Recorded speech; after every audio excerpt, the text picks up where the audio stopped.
Now we're all here, you're joining me in a churchyard, and that's in Hampshire, England, UK, just north of Portsmouth.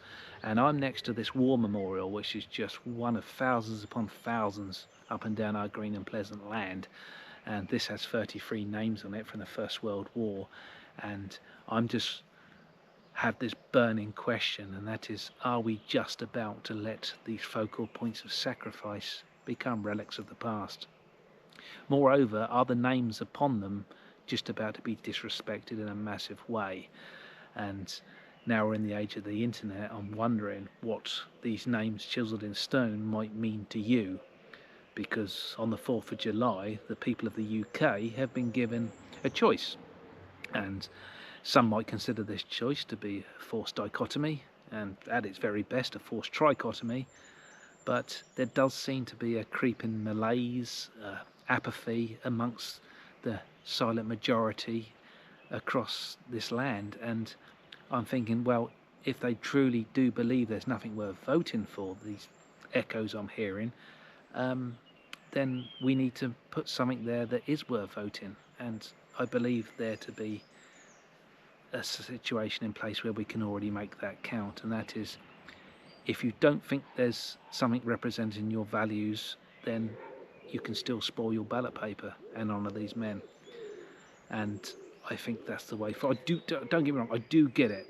Some privately educated prig stepping up to the dispatch box, pontificating his Orwellian agenda, which is built on a foundation of a Machiavellian ideology, which really doesn't represent the values and the requirements of the proletariat in the way which it should do, because at the end of the day that's what they're paid to do.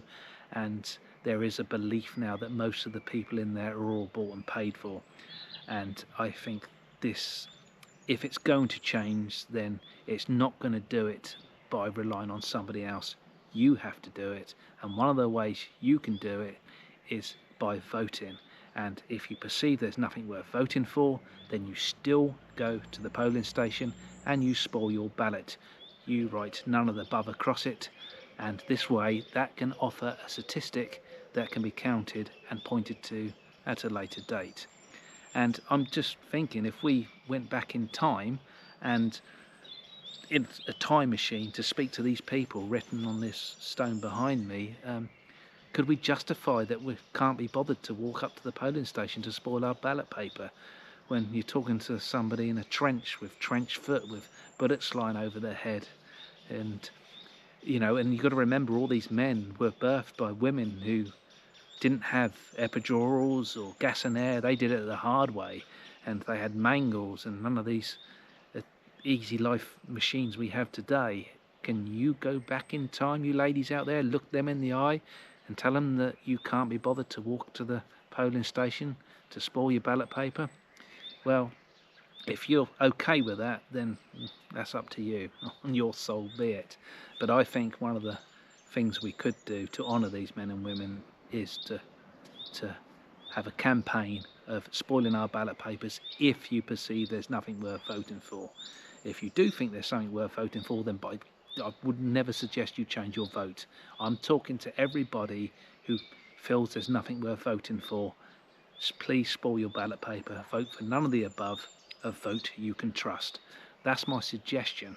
So hopefully I should start this campaign by this video, and please spread this video around, see if the idea catches on, and if it does, I should do follow-up videos with more ideas of how it can work and how we could take it forward if people say, actually, you're right, if we have a majority of spoiled ballot papers, that is the majority vote, and we can point to that. Everyone will be pointing to that forever and a day once that happens, and you'll be, oh yeah, of course, forced dichotomy choice, third option. Now they won't do anything with it, and the powers that should not be will persuade you you're wasting your vote if you do spoil your ballot paper. But there was a time when you could argue that'd be true, but I'm afraid them times are long gone. There's no honour anymore amongst these people, and there is a perception that they're all bought and paid for, and there seems to be evidence that suggests that. So I am not in any way persuading anyone to change their vote to spoiling. I'm just asking everyone who wasn't going to vote to spoil, because that way we can have a statistic and have a true value.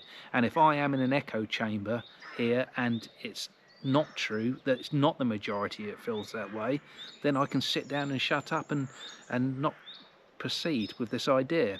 But if I see lots of people saying actually that's a good choice, then I think it's worth pursuing, don't you? So please spread this video around and show it to your friends, family, neighbours, bung it round the YouTubes and the Facebooks, whatever you can, and if people agree with it, then I'll do some follow-up videos of, if we did get a majority of sport ballot papers, how you could proceed with that forwards in a moral and just way. And that's what I'm hoping for. So if you like this sort of video, come and join me in the next one. I'll see you there.